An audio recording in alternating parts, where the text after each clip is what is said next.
لو كان بيننا الحبيب لدنا القاسي والقريب من طيبة قبل المغيب طالبا قرب الحبيب.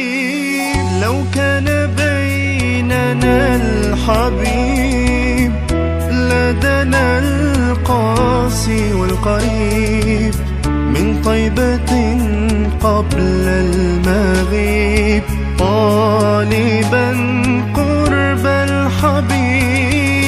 بقربه النفس تطيب وتدعو الله فيجيب. أنوار طه لا تغيب بلغنا لقاه